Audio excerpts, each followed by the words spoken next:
Salam dan bahagia, saya Hesti Lawinisari, guru SMA Negeri 2 Muara Tewe, CGP Angkatan ke-10 dari Kabupaten Barito Utara, Provinsi Kalimantan Tengah, akan mengetengahkan demonstrasi kontekstual modul 3.1 tentang dilema etika berupa wawancara dengan 3 orang kepala sekolah tentang pengambilan keputusan berbasis nilai-nilai kebajikan.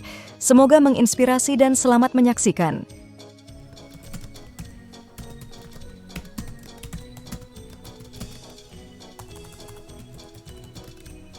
Oke, selamat pagi Bu. Ya, Selamat datang di SMA 4 Bu. Terima kasih Pak. Gimana kabarnya Bapak? Alhamdulillah ya. Iya, syukur ya Pak ya. Terima kasih Pak karena sudah menyediakan waktu, meluangkan waktu untuk Bapak di sela-sela kesibukan Pak untuk kita mengadakan wawancara Pak ya sehubungan dengan pengambilan keputusan dalam nilai etika sebagai kepala sekolah. Ya, ada beberapa pertanyaan nanti yang saya ajukan ke Bapak ya Pak ya. Jadi kita langsung aja Pak. Ya, untuk pertanyaan pertama Pak, selama ini bagaimana Bapak dapat mengidentifikasi kasus-kasus yang menjadi dilema etika di satuan pendidikan Bapak yang pimpin, mungkin berhubungan dengan langkah-langkahnya atau kegiatan efektifnya dalam pengambilan keputusan dalam kasus-kasus dilema etika yang Bapak hadapi? Baik, terima kasih Bu. Jadi kasus yang dilema itu ada dua golongan. Satu terjadi di kalangan siswa dan yang kedua itu terjadi di kalangan guru. Nah, kalau di kalangan siswa itu saya ketahui dari laporan wali kelas atau petugas tiket atau petugas BP. Nah, jadi tim BP itu rutin mengadakan pembinaan kepada anak-anak. Jadi bagi hal tertentu yang sudah dirasa bahwa ini melewati toleransi, nah itu baru ditangani dengan orang tua. Tapi kalau misalkan masih dalam toleransi itu mereka sendiri yang kemudian ini.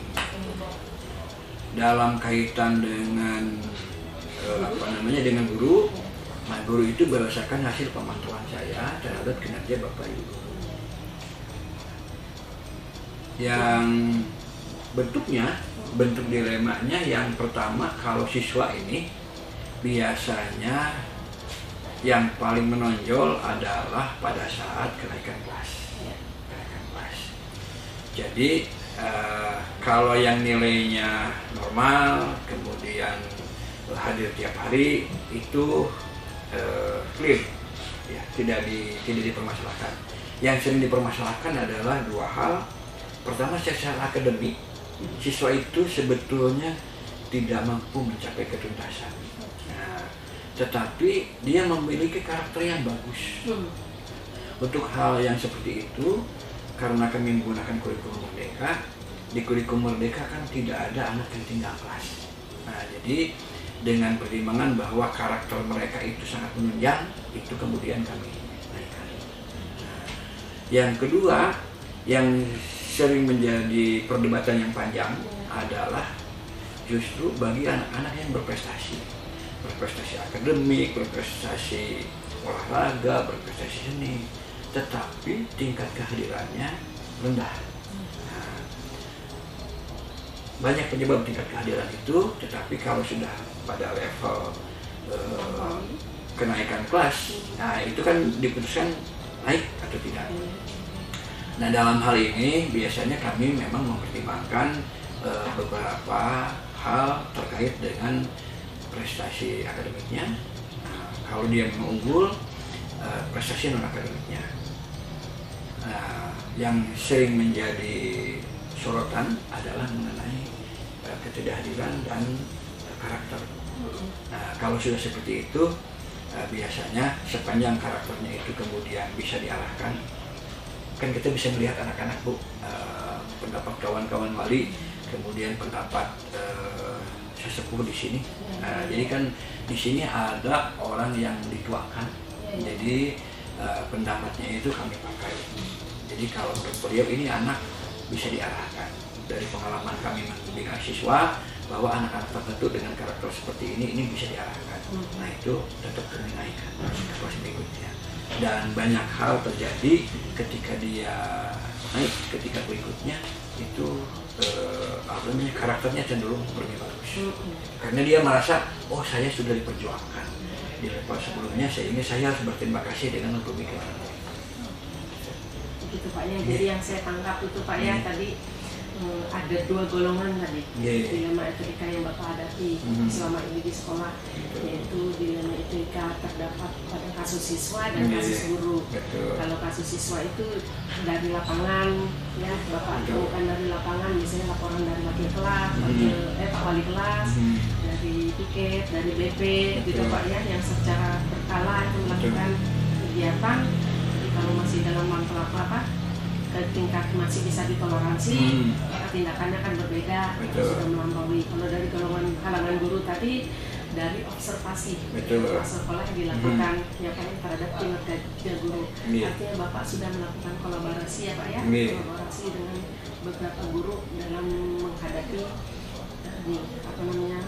mengidentifikasi kasus-kasus ini Pak ya. Oke. Selanjutnya Pak, jika misalnya Bapak menemukan nih dilema etika, entah itu dihadapi oleh siswa atau terjadi pada guru juga, lalu bagaimana Bapak menjalankan pengambilan keputusan itu Pak, terutama untuk kasus-kasus di mana ada 2 kepentingan yang sama-sama nih Pak, misalnya ada kepentingan yang sama-sama benar atau sama-sama mengandung nilai kebajikan, itu bagaimana Bapak tantangannya menghadapi itu tuh Pak, Bapak melakukan mengambil keputusan? Kalau untuk siswa, karena siswa itu tidak dalam posisi untuk mengambil keputusan, kita biasanya berkonsultasi dengan orang tua. Jadi pihak wali kelas bekerja sama dengan DP membuat panggilan kepada orang tua. Selama masalah itu bisa diselesaikan oleh kedua belah pihak, artinya orang tua dibantu dengan BP dan wali kelas, itu siswa kemudian dilanjutkan bimbingan dalam pengawasan BP dengan wali kelas itu.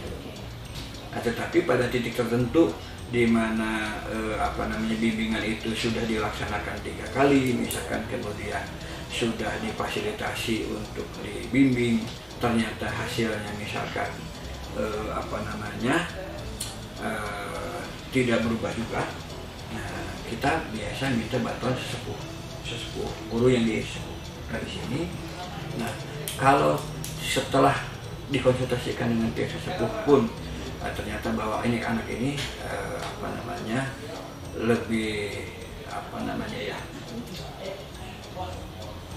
lebih mudah mungkin kalau dibina di rumah. Jadi untuk kasus seperti ini itu kami kembalikan ke orang tua. Gitu. Jadi misalkan kenakalannya itu sudah melampaui batas sampai membahayakan orang lain. Kan mohon maaf ya, dalam beberapa kasus ada anak-anak yang kemudian sikap reaktifnya itu sudah dalam masuk level membahayakan bagi orang lain. Kalau sudah seperti itu, kita biasanya dikembalikan kepada orang tua. Dan ketika dikembalikan, kami juga memanggil kembali pihak orang tua supaya nanti tidak terjadi salah paham. Itu Bu. Jadi hubungannya dengan itu tadi kan, dilema etika yang dia sekolah hadapi Pak ya.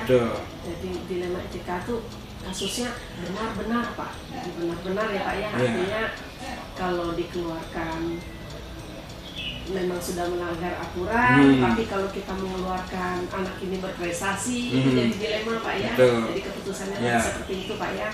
Oke, sehubungan dengan yang Bapak katakan tadi bahwa Bapak melakukan kegiatan konsultasi dengan orang tua jika menemukan ada siswa yang bermasalah, misalnya Pak ya, tentunya bekerja sama dengan wali kelas, dengan DP, melalui bimbingan dan seterusnya. Nah, pertanyaan selanjutnya Pak, jika ini tadi Bapak menemukan nih kasus memiliki dilema yang berhubungan dengan kasus dilema etika, apakah Bapak itu memiliki tatkala atau jadwal tertentu dalam menyelesaikan kasus itu Pak? Apakah langsung menyelesaikan di tempat atau memilih jadwal untuk menyelesaikannya? bentuk dan prosedurnya bagaimana Pak Bapak lakukan? Untuk kasus yang sudah levelnya level 3 dalam arti sudah diadakan panggilan pertama, panggilan kedua, sudah dibimbing, akhirnya sudah sampai panggilan ketiga, juga tidak ada perubahan yang berarti. Terakhir memang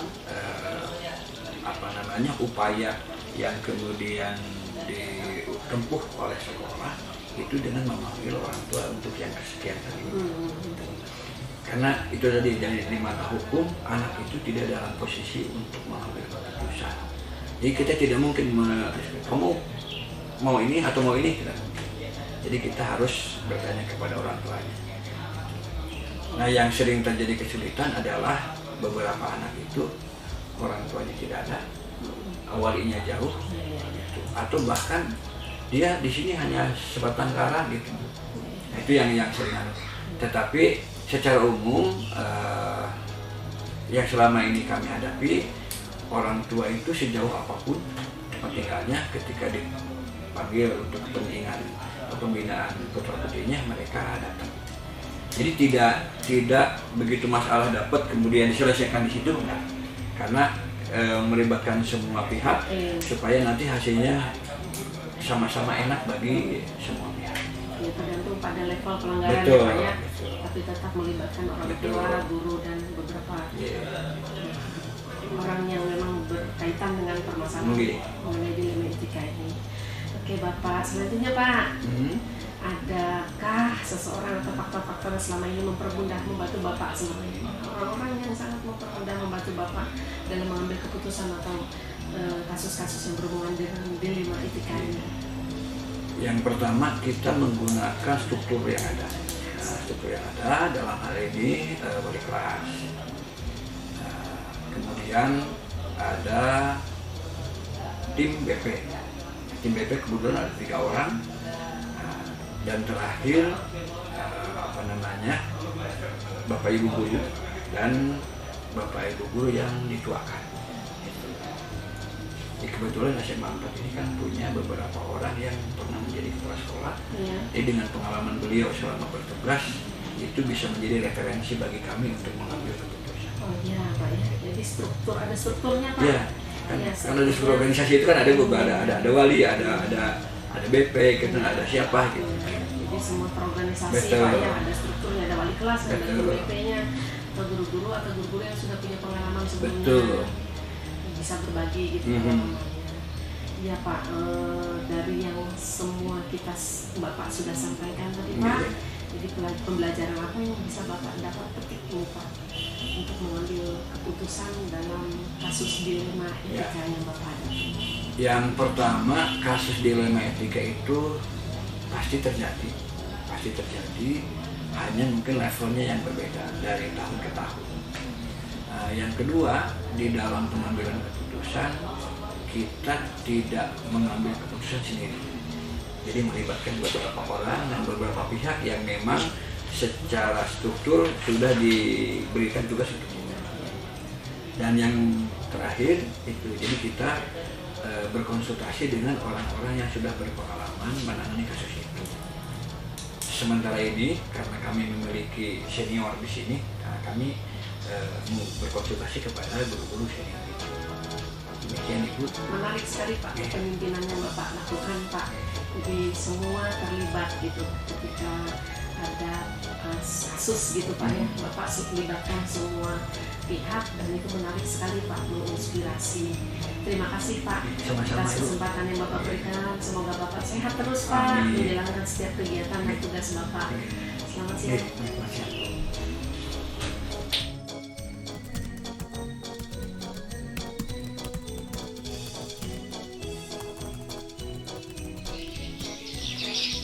Selamat pagi Pak. Selamat pagi Bu, terima kasih sudah datang di sekolah kami. Apa kabar Bapak hari ini Pak? Puji Tuhan, kabar baik, sehat-sehat walaupun banyak sekali aktivitas padat Bu. Tapi ya, puji Tuhan tetap sehat Bu dan semangat. Terima kasih sudah meluangkan waktu di antara kesibukan Bapak dan wawancara ini ya Pak ya. Iya. saya nanti akan menanyakan beberapa hal Pak terkait dengan pengambilan keputusan dalam dilema etika sebagai kepala sekolah. Ya Pak, nanti ada beberapa pertanyaan yang akan saya sampaikan. Siap. Kita mulai Pak ya. Bisa. Oke, saya mulai Pak. Kita sering dihadapkan pada situasi sulit di sekolah yang melibatkan dua pilihan Pak, yang secara moral sama-sama benar, tapi sebenarnya bertentangan. Artinya kedua pilihan tersebut masing-masing dapat dianggap sebagai tindakan yang benar dari sudut pandang moral, tetapi memilih salah satu dari pilihan tersebut dapat membuat kita tidak dapat memilih yang lain, atau istilahnya dilema etika. Saya mulai pertanyaan pertama Pak ya. Jadi terkait dengan yang saya sudah sampaikan tadi, bisa Bapak jelaskan contoh dilema etika yang sering Bapak hadapi dalam menjalankan tugas sebagai kepala sekolah? Iya.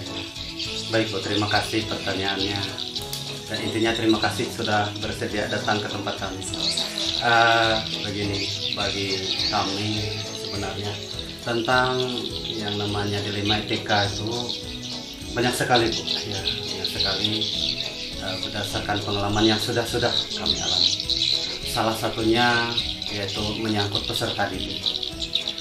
Peserta didik ini terkait dengan kemampuan atau hasil belajarnya. Nah, di sini saya mengalami yang namanya dilema itu. Di satu sisi berdasarkan penilaian dari guru-guru juga wali kelas bahwa anak tersebut sebenarnya berdasarkan kemampuan kognitifnya itu tidak layak untuk naik kelas itu. Nah, tidak layak untuk naik kelas.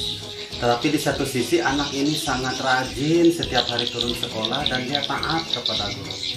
Nah, ini di dalam diskusi dengan guru-guru untuk pemecahan masalah bagaimana pengambilan keputusannya memang sulit bagi kami, ya, bagi saya khususnya. Nah, itu yang saya rasa pengalaman menangani tentang dilema itu tadi, bahwa benar-benar sulit ya. Hanya saja memang dengan perkembangan kurikulum sekarang, dengan adanya kurikulum merdeka, bahwa dikatakan bahwa kita mengetahui bahwa pengambilan nilai untuk anak itu bukan hanya dari kemampuan kognitifnya saja, kepintarannya saja, tapi bisa dari hal-hal lain, dari praktiknya, dari kehadiran dan sebagainya, sehingga artinya kita bisa memperoleh suatu solusi bagaimana mengatasi dan mendapatkan suatu jalan keluar untuk anak ini tadi. Kalau di forumnya benar-benar hampir mayoritas ini tidak menyetujui agar bisa naik kelas, tetapi ya dengan diskusi secara bersama-sama akhirnya ditemukan solusi bahwa penilaiannya itu bukan hanya terfokus pada kemampuan kognitif anak saja, sehingga ada kesepakatan akhirnya ya bisa layak untuk naik kelas. Nah, itu dilema yang pernah kami alami. Ya, jadi saya bisa tangkap bahwa banyak sekali ya Pak ya, terutama dilema yang dihadapi oleh para siswa ya Pak, para bapak. Ya, dari satu sisi berdasarkan kognitif anak itu tidak mampu, tapi di sisi lain anak tersebut rajin sekolahnya, aktif dalam kegiatan apapun, gitu ya Pak ya. Dengan perkembangan kurikulum merdeka sekarang, jadi penilaian itu tidak hanya secara kognitif, tapi bisa dari kalau sebelumnya itu kan K13 itu kan pakai yang namanya KKM, standar ketuntasan minimum. Kalau nggak tercapai berarti tidak tuntas. Kalau udah nggak tuntas tuh dianggap tidak naik. Kalau dulu sekarang udah beda. Ya Pak, saya lanjutkan pertanyaan berikutnya Pak ya. Untuk bagaimana Bapak menentukan keputusan dalam situasi yang Bapak hadapi? Iya. Tentunya dilema etika itu memang berat kalau kita pecahkan sendiri. Solusinya adalah yang sudah saya lakukan, yaitu dengan diskusi kepada kawan-kawan guru, yang utamanya teman-teman senior dulu, lalu dalam rapat secara bersama seluruh dewan guru. Artinya solusinya, keputusannya tidak dari saya sebagai kepala sekolah, tetapi keputusannya melalui rapat bersama. Artinya mempertimbangkannya itu dengan matang secara bersama-sama, dibicarakan gitu. Jadi cara Bapak menentukan keputusan dalam situasi itu dengan membawa rapat dewan guru Iya. dan senior-senior yang Betul. ada di sekolah Bapak. Selanjutnya Pak, apakah ada nilai-nilai atau prinsip khusus yang Bapak pegang teguh dalam menghadapi dilema Iya. ketika tersebut? Iya, prinsipnya di dalam menghadapi dilema ITK yang pernah kami alami melalui pengalaman yang sudah pernah kami lalui begitu. Prinsipnya artinya kita jangan gegabah dengan berasumsi menggunakan pemikiran sendiri, tetapi ajaklah semua stakeholder dalam sekolah itu saling berdiskusi serta memperhatikan perkembangan dunia pendidikan yang terbaru. Karena seperti hal-hal baru mengenai menyangkut kurikulum merdeka itu implementasinya bagaimana, itu yang perlu dilakukan. Artinya tidak dengan keputusan sendiri, melainkan secara bersama-sama. Kemudian juga dalam hal itu libatkan juga pengawas, orang tua murid, komite sekolah, karena mereka semua adalah komponen yang yang penting di satuan pendidikan. Ya, jadi tidak menggunakan asumsi sendiri Pak ya. Tidak. Sebagai kepala sekolah, Iya. Bapak juga mengajak semua stakeholder Iya. untuk mengetahui implementasi dalam mengambil semua keputusan mengenai Betul. dilema etika yang dihadapi ya Pak ya. Selanjutnya Pak, apakah Bapak memiliki tatkala atau jadwal tertentu dalam menyelesaikan kasus-kasus dilema etika, misalnya langsung menyelesaikan di tempat atau memiliki sebuah jadwal untuk menyelesaikannya? Bentuk prosedur apa yang Bapak jalankan? Iya, di dalam menyelesaikan dilema etika itu memang tidak bisa serta-merta langsung kita tangani.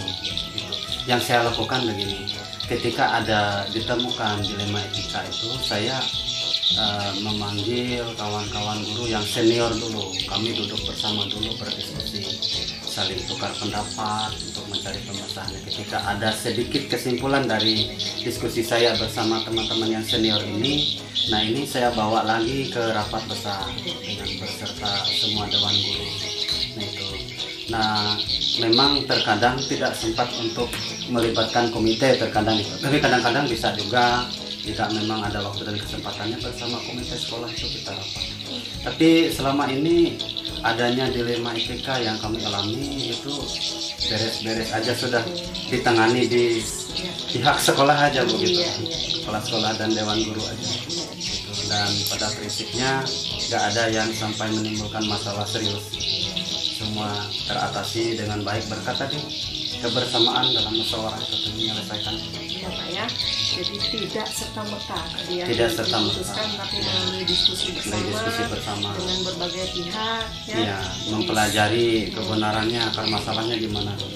dan faktor-faktor yang bisa membantu Bapak Betul. menyelesaikan pengambilan keputusan. Pertanyaan saya terakhir Pak, dari semua hal yang sudah Bapak sampaikan tadi ya, pembelajaran apa yang dapat Bapak petik dari pengalaman Bapak mengambil keputusan mengenai nilai etika ini? Dalam menghadapi atau mengatasi dilema etika yang pernah kami alami, pembelajaran yang saya dapatkan bahwa dalam mengatasi suatu masalah itu sebaiknya dihadapi secara bersama-sama, karena dalam satu satuan pendidikan atau satu sekolah itu merupakan satu tim yang solid. Ketika sudah diatasi dan dikerjakan bersama-sama, tentu hasilnya akan baik, tentu hasilnya pasti memuaskan dan dapat disetujui oleh semua pihak. Itu pengalaman kami. Menarik sekali Pak yang Bapak sampaikan dan menjadi inspirasi bagi kami tentunya sebagai guru, sebagai pemimpin pembelajaran di kelas. Semoga yang Bapak sampaikan tadi bisa kami Saya jadikan pelajaran Pak untuk kedepannya. Dan terima kasih Pak, semoga Bapak sehat selalu, Amin. sukses selalu. Ibu juga sehat-sehat. Iya, terima kasih sama-sama Pak. Selamat pagi. Iya, selamat pagi. Terima kasih.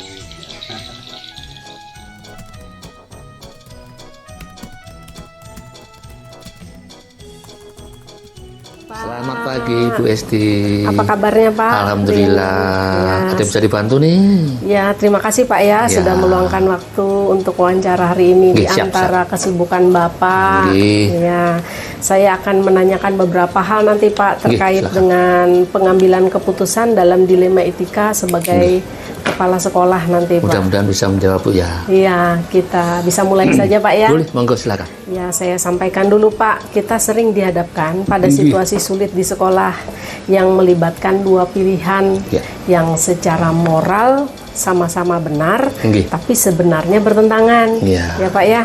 Artinya kedua pilihan tersebut masing-masing dapat dianggap sebagai tindakan yang benar dari sudut pandang moral, tetapi memilih salah satu dari pilihan tersebut dapat membuat kita tidak dapat memilih yang lain Pak. Betul. Gini. Atau namanya dilema etika Pak ya. Iya. Oke, saya mulai dari pertanyaan pertama Oke. Pak.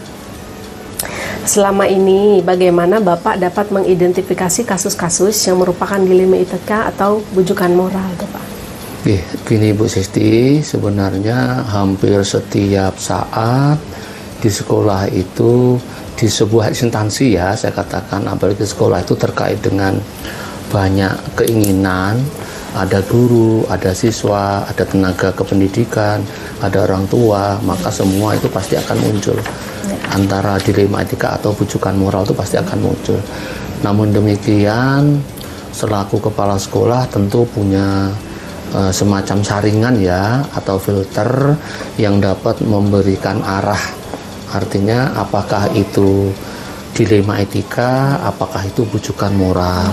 Nah, sebagai dalam kasus dalam kehidupan kita sebagai guru itu, kalau dilema etika itu pasti banyaknya terkasus dengan guru, bisa dengan siswa, bisa. Salah contoh begini, pada saat saya ambil contoh dilema etika itu untuk guru itu sering kali terkait dengan meninggalkan tupoksi sebagai guru staf pengajar. Nah ini yang sering muncul di sekolah itu, ada guru yang memang tidak bisa mengajar dengan bujur dengan alasan tertentu yang tidak ditinggal, tapi ada juga yang melakukan sesuatu yang tidak bisa melaksanakan tupoksinya mengajar. Ya, ya. Nah ini biasanya ada istilah izin. Ya, ya. Nah untuk itu kepala sekolah juga harus memiliki filter nih. Ya, ya. Secara kemanusiaan, apabila itu benar untuk kepentingan lebih umum, maka itu kita boleh memberikan izin. Tapi kalau misalkan izinnya itu dengan alasan tertentu untuk kepentingan pribadi, ya kita juga bisa memberikan arahan. Ya, ya, ya. Apakah diganti dengan penugasan atau sebagainya. Artinya layanan kepada peserta didik itu tetap jalan. Itu kalau dilema etika terkait dengan guru. Kalau terkait dengan siswa, itu yang banyak adalah bujukan moral tadi, terkait dengan sesuatu yang benar dan tidak benar. Untuk menyelesaikan moral itu, bujukan moral itu, ya kepala sekolah harus punya filter. Salah satunya berdasarkan kemampuan kepala sekolah untuk mendiagnosa atau analisis dari permasalahan itu, apakah mampu diberikan solusi secara pribadi individu, ataukah perlu kerjasama dari beberapa tim pendukung yang ada di sekolah itu. Mungkin gitu aja. Oh iya Pak ya, jadi yang saya tangkap tuh bahwa setiap sekolah tuh pasti memiliki dilema Pak ya, Pasti, atau tidak ada permasalahan bisa terjadi pada guru, bisa terjadi pada siswa. Jadi karena dilema yang bervariasi Iya. itu, kepala sekolah harus bisa memfilter setiap kasus iya. yang terjadi agar dapat menemukan solusi yang tepat ya Pak ya. Iya, betul itu salah satunya itu. Nggih. Selanjutnya Pak, ya langkah-langkah atau prosedur seperti apa yang biasa Bapak lakukan dalam selama ini Pak? Kalau untuk dilema etika itu tidak kalau terkait dengan guru, maka tidak pantas apabila kita membawa masalah itu kepada kawan yang lain, nanti akan menimbulkan polemik sendiri. Maka ya salah satu kemauan sekolah untuk mendukung itu tentu kerjasamanya dengan atasan yang ada, bisa dengan Pak Kadi, dengan Pak Kabid, ya, atau kawan-kawan selevel kepala sekolah untuk memberikan cara solusi seperti apa. Tetapi kalau terkait dengan siswa, jika punya masalah maka kepala sekolah harus kolaborasi dengan beberapa tim worknya. Salah satunya bisa wali kelas, bisa guru mata pelajaran, bisa guru PPPK, bisa bagian kesiswaan gitu. Nanti baru kolaborasi dengan orang tua supaya mendapatkan hasil yang paling benar lah, yang paling benar untuk kepentingan umum. Artinya kebenaran di atas kebenaran itu yang kita ambil, bukan kebenaran hanya untuk satu orang, tapi kebenaran untuk semua pihak yang mendukung itu. Dan saya yakin jika lebih dari sekian banyak orang mengatakan benar, pasti itu lebih baik dibandingkan individu yang menyatakan benar. Jadi langkah-langkah atau prosedurnya itu bisa pada intinya dalam bentuk kolaborasi, Pak. Betul, ya. Jadi kalau ke guru ya sesuai dengan dilakukan pendekatan dengan level yang lebih tinggi. Kalau siswa levelnya bisa berkolaborasi dengan guru BP ya, teamwork di sekolah. Oke. Selanjutnya, Pak, hal-hal apa saja yang selama ini Bapak anggap efektif dalam pengambilan keputusan pada kasus-kasus dilema etika tersebut? Saya selalu beranggapan semua kasus di sekolah harus selesai, harus tuntas. Untuk itu tergantung permasalahan yang timbul seperti apa. Kalau perlu langkah-langkah maka kita lakukan. Tapi kalau perlu solusi yang cepat, maka kita harus juga melakukan. Untuk itu sebagai kepala sekolah harus bisa memberi atau bisa memberikan penilaian kasus itu perlu instan solusinya atau perlu jangka panjang, perlu tahapan. Itu sebagai kunci. Nah, kalau perlu instan, maka kepala sekolah secepatnya. Kalau diri sendiri mampu, maka lakukan. Kalau tidak mampu, segera dipanggil tim-tim work yang ada supaya saat itu juga selesai. Tetapi kalau perlu langkah maka artinya langkah di sini bukan langkah keputusan, tapi langkah terkait dengan kebijakan untuk pembinaan, perbaikan. Maka ya harus dilalui langkah. Misalnya anak-anak yang perlu tahap 1 pembinaan 1, tahap 2 pembinaan tahap 2, tahap 3, sambil melihat perubahan terbaik untuk anak itu seperti apa. Maka itu perlu langkah-langkah. Untuk itu ya kepala sekolah harus punya sikap untuk menentukan itu. Gitu. Jadi hal yang selama ini Bapak anggap efektif tuh bahwa semua kasus tuh harus diselesaikan, Pak ya. Entah itu sesuai kasusnya masing-masing nih, Pak. Apakah harus perlu secara instan atau dalam jangka panjang, Pak ya. Baik, selanjutnya, Pak. Hal-hal apa saja yang selama ini merupakan tantangan dalam mengambil keputusan pada kasus-kasus dilema etika yang Bapak alami? Sebenarnya kalau namanya masalah itu pasti tantangan. Kemudian kalau semua masalah itu perlu kebijakan untuk penyelesaian. Yang paling tantangan yang permasalahannya tidak mampu diselesaikan secara pribadi, secara individu, itu pasti tantangan.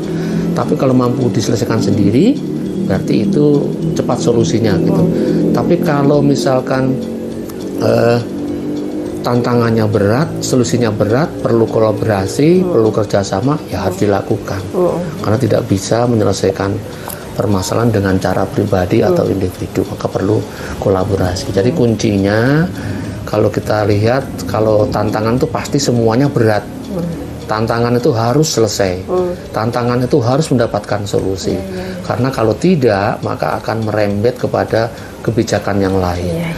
Dan kita ingat di sekolah itu yang ada adalah manusia yang memiliki pola pikir berbeda-beda. Nah, untuk itu ya tantangannya menjiwai betul dari permasalahan itu dan mampu menjadikan tantangan itu mendapatkan solusi atau mendapatkan penyelesaian. Kalau misalkan dipilih ya tantangan apa yang paling berat, tantangan yang paling berat itu jika terkait dengan dilema etika guru, itu yang paling berat.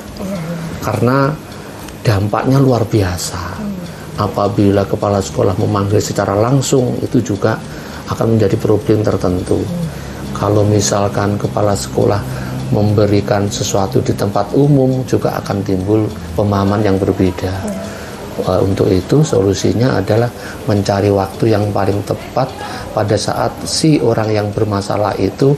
Dalam kategori begini, setiap guru, setiap kepala sekolah, setiap ini pasti memiliki psikologi ya. Jadi mengerti situasi itu, kapan orang itu lagi rileks, lagi down gitu, artinya bisa menerima masukan. Apabila dia lagi genting-gentingnya, kan kita terlihat seseorang yang memiliki problem besar dan kelihatannya susah down, jangan kita ajak untuk ngobrol, maka yang ada akan menjadi sengketa nanti. Tapi pada saat seperti itu ya kita biarin aja, kita ikhlaskan. Tapi pada saat kelihatan down, dia kelihatan sudah jernih, mulai berpikir baik, itu yang kita tanamkan, kita ajak ngobrol supaya masalah itu bisa selesai. Gitu. Jadi tantangannya itu yang dalam pengambilan keputusan dalam kasus dilema etika ini adalah tergantung situasinya, Pak ya. Betul. Jadi kalau situasinya memang memungkinkan untuk bisa dibicarakan pada saat itu, maka akan segera bisa diselesaikan. Kalau guru kalau siswa mau nggak mau kita harus mau. Kalau siswa itu kayak unsur wajib paksaan. Jadi kita tidak perlu mengalah kepada anak, apakah dia itu dalam kondisi baik atau tidak, tapi kita bisa mengerti bahwa dia adalah anak kita. Jadi tantangan yang terbesar itu adalah jika terjadi dilema etika yang dihadapi oleh guru, betul, ya, sama-sama pendidik, itu yang paling berat kita. Tapi ya alhamdulillah sih, kalau untuk sekolah kita ini SMA 2 Muaratewe itu semua sekarang saat ini dalam kondisi baik-baik saja. Setiap ada masalah guru, saya selalu mempunyai cara bagaimana untuk supaya tidak responnya menyebar, gitu, dan menjadi orang itu menjadi baik kembali. Tapi jangan lupa, kepala sekolah juga manusia biasa. Maka kepala sekolah sebagai kunci, nanti misalnya ibu jadi kepala sekolah harus pikirannya harus jernih terus. Maka itu kedekatan dengan kawan, kedekatan dengan yang maha kuasa itu harus utama, supaya kita tidak salah pada saat memberikan solusi. Kadang tujuan baik kita itu ada kalanya diterima tidak benar oleh mereka, jadi itu wajar-wajar aja gitu. Tapi selama kita itu juga memberikan contoh tauladan selalu lurus, ya insya Allah orang yang kita ajak ngobrol itu juga akan paham gitu.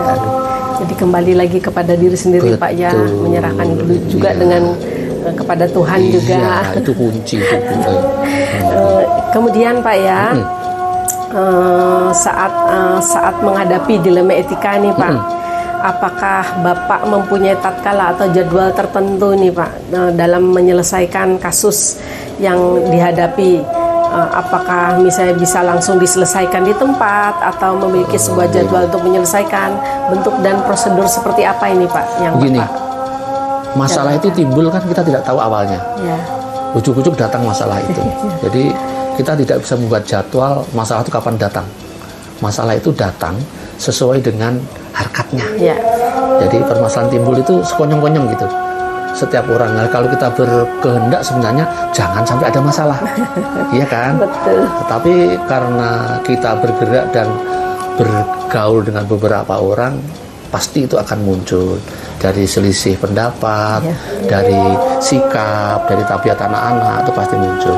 Nah, untuk bisa menyelesaikan itu, kapan selesainya, kapan dapat solusi, ya tergantung masalah itu.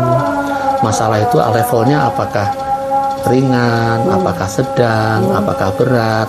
Nah, pengertian ringan, sedang, berat di sini bukan ringan berat masalahnya, tapi ringan, sedang, berat itu cara mencari solusinya, ya kan? Kalau kasus di siswa tata tertib sudah jelas, sudah di sana ada plot kasus-kasus yang ringan, sedang, berat. Tapi untuk kasus terkait dengan guru dan sebagainya, tentu kita bisa memilah untuk cara solusinya yang paling tepat itu. Ya maunya kita setiap masalah ada tantangan itu selalu kita berikan solusi secepat-cepatnya supaya kita menjadi plong. tetapi tidak semua itu serta-merta bisa selesai. Untuk itu kepala sekolah harus punya cara, trik untuk mengetahui kemampuan dia dalam memberikan atau membantu solusi. Karena tidak semua kepala sekolah itu memiliki pola pikir yang sama. Tentu didukung dengan kemampuan, latar belakang, pengalaman hidup yang dia bawa gitu. Nah, kalau saya secara pribadi, permasalahan itu saya kategorikan menjadi 3 tadi, ringan, sedang, berat. Kemudian saya katakan sedang berat di sini untuk mencari solusinya. Selama itu mampu saya secara langsung, saya akan laksanakan. Tidak perlu saya konsultasi dengan kawan-kawan tim yang lain. Tapi kalau permasalahannya tidak bisa selesaikan dengan sendiri, maka ya perlu kita konsultasi, kolaborasi. Karena di sekolah itu tidak kita sendiri. Di sekolah itu ada unsur-unsur yang dibentuk oleh kepala sekolah untuk berjalannya sebuah manajerial instansi. Maka saya perlu kolaborasi dengan wakil kepala sekolah, dengan guru, dengan mungkin tata usaha juga bisa, dengan guru BP itu pasti, dengan guru kesiswaan terkait dengan siswa itu pasti, dengan guru senior itu juga pasti. Gitu. Tetapi ya itu tadi, pada saat kita bercengkrama memberikan ulasan tentang baik benar tadi itu, kepala sekolah diharapkan tidak menambah atau mengurangi dari kalimat atau permasalahan yang muncul, sehingga nanti menjadi lurus. Artinya tidak menambah lagi masalah baru. Begitu. Itu aja sih yang saya tangkap ini Pak ya, tergantung level. Ya, terima kasih Bapak. Selanjutnya Pak ya, adakah seseorang atau faktor apa saja yang selama ini mempermudah Bapak untuk membantu dalam pengambilan keputusan dalam kasus-kasus dilema etika yang pasti terjadi? Ada faktor yang membantu dan mempermudah menyelesaikan kasus. Itu salah satunya kemampuan individu itu sendiri. Dari pengalaman itu yang satu. Yang pertama, seseorang memiliki pengalaman dapat dipakai untuk membantu menyelesaikan permasalahan. Yang kedua itu adalah kerjasama yang baik, kolaborasi yang baik dari semua teamwork yang ada di sekolah, yang dibentuk pada awalnya oleh kepala sekolah. Nah, kemudian dari 2 faktor itu ya, yang pertama adalah pengalaman seseorang untuk pernah bertemu dengan berbagai kasus. Yang kedua adalah kerja teamwork dari yang dibentuk oleh kepala di instansi itu. Nah, kalau semua bisa berjalan dengan bagus dan kolaborasinya bagus, tanpa ada unsur tertentu terkait dengan dukungan sana dan sini, saya yakin lurus atau ikhlas dalam mencapai sesuatu hasil itu pasti akan tercapai. Kuncinya itu pada saat kita membawa kawan-kawan untuk berdiskusi itu tidak tercemari oleh keinginan-keinginan ego masing-masing. Kita bawa tetap lurus. Jadi akan fokus kepada masalah itu sendiri. Dengan begitu tidak perlu lama, tidak perlu waktu untuk menyelesaikan. Maka akan cepat kasus. Seperti saya dengan Pian wali kelas nih, sering kali kita temukan masalah anak, dan saya selalu mendukung. Saya tidak pernah menghindar. Pada saat Pian meminta membantu menyelesaikan solusi, pasti saya punya cara. Nah, cara itu bukan dari saya sendiri, dari situasi yang membawa. Nah, situasi itu bisa muncul dari pimpinan BK, mungkin bimbingan Pian sendiri, saya tinggal meluruskan aja. Mungkin dari anak itu juga, anak itu sudah benar, tinggal kita mengatakan iya. Jadi kuncinya adalah keikhlasan bersama untuk mencapai titik hasil itu. Ya, baik Pak. Dalam pengambilan keputusan, faktor yang pertama adalah kemampuan individu berdasarkan pengalaman yang dimiliki, kemudian kerjasama atau kolaborasi yang baik yang dibentuk oleh kepala sekolah itu antara guru dengan dan warga sekolah lah, ya Pak ya. Yang ketiga tadi tidak tercemari tadi. Dengan unsur-unsur ego masing-masing. Betul, harus jadi, lurus ya Pak ya. Lurus. Supaya solusi yang didapatkan juga adalah solusi yang terbaik untuk semua pihak. Kemudian ikhlas memberikan arahan solusi. Yang terakhir, jangan ada unsur embel-embel pengen sesuatu. Jadi tulus ikhlas memang benar-benar untuk Bu ya, untuk sekolah. Terakhir nih Pak, ya, monggo. Ya, pertanyaan saya yang terakhir, dari semua yang sudah Bapak sampaikan, lalu pembelajaran apa sih yang dapat Bapak petik dari pengalaman Bapak ketika mengambil keputusan masalah dilema etika ini? Sebenarnya orang belajar itu tidak ada batasan, sampai kapanpun belajar. Nah, permasalahan itu juga tidak selalu sama, tantangan itu juga tidak selalu sama, pasti akan berubah sesuai dengan waktunya. Nah, kuncinya ada satu, selama kita itu lurus dan kita tulus untuk membantu orang lain mencari solusi dengan hati kita yang jernih, selalu pasti akan didukung. Jadi kalau kita bisa mengambil petik permasalahan, memilih yang sudah lalu, belum tentu yang lalu itu akan muncul kembali di permasalahan. Maka itu pembelajaran yang perlu kita ambil pada saat menyelesaikan sebuah kasus atau dilema etika itu, pembelajarannya adalah kita selalu ikhlas, selalu lurus dalam keputusan. Kemudian ingat, kita tidak kerja sendiri, kita perlu kolaborasi. Pengalaman yang kita peroleh sebelumnya itu apakah bisa kita jadikan patokan untuk solusi. Kemudian melihat situasinya, situasi dari keadaan orang tua, keadaan guru, keadaan siswa itu seperti apa. Maka dengan begitu kita bisa memberikan masukan untuk perbaikan.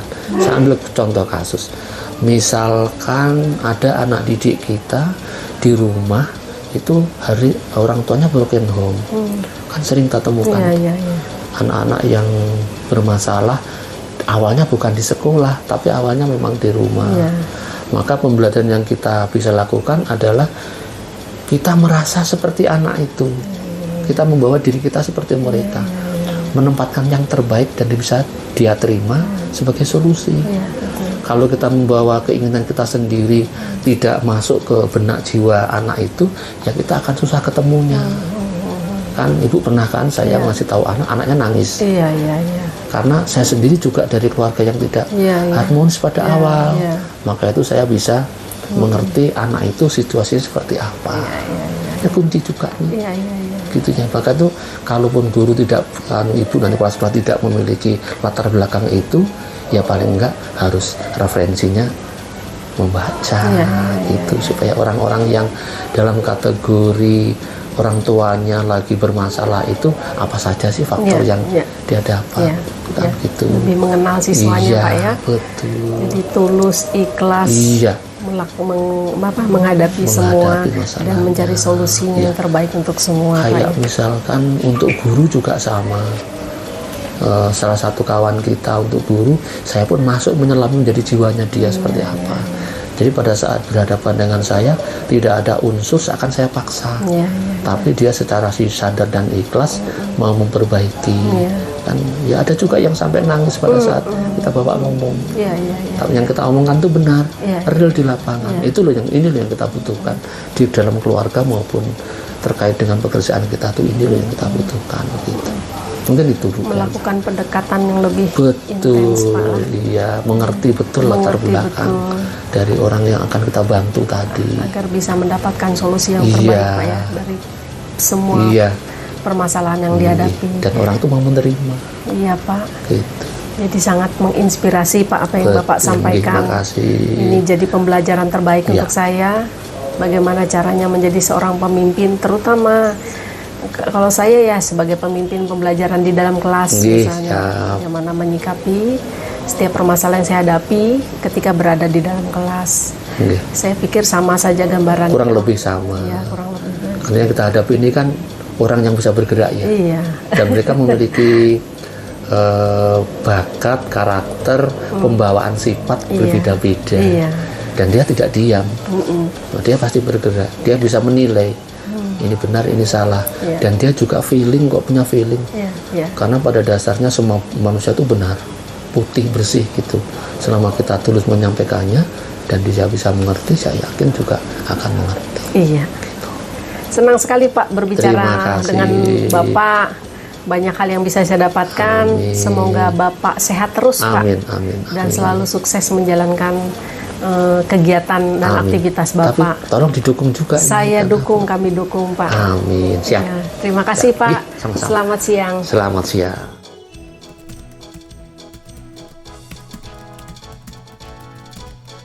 Hal yang menarik dalam wawancara dengan ketiga kepala sekolah adalah mereka mempunyai cara masing-masing dalam menyelesaikan permasalahan, namun tetap berpedoman pada nilai-nilai kebajikan.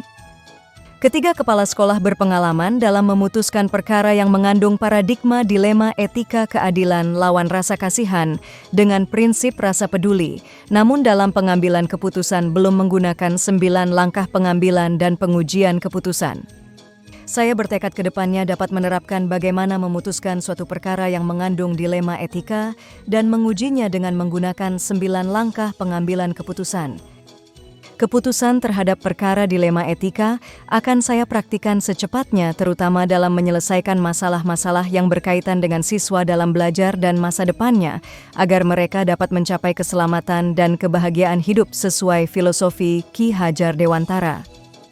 Demikian hasil wawancara saya dengan 3 orang kepala sekolah terkait bagaimana mengambil keputusan yang mengandung dilema etika berdasarkan nilai-nilai kebajikan sebagai seorang pemimpin. Semoga menginspirasi. Terima kasih. Terima kasih secara khusus saya sampaikan kepada Bapak Taryana, SP, MSI, selaku Kepala SMA Negeri 4 Muara Teweh, Bapak Muran, SPD, MPD, selaku Kepala SDS Santa Maria Muara Teweh, dan Bapak Edi Susilo, SPD, selaku Kepala SMA Negeri 2 Muara Teweh, yang telah bersedia saya wawancarai sebagai narasumber. Salam dan bahagia.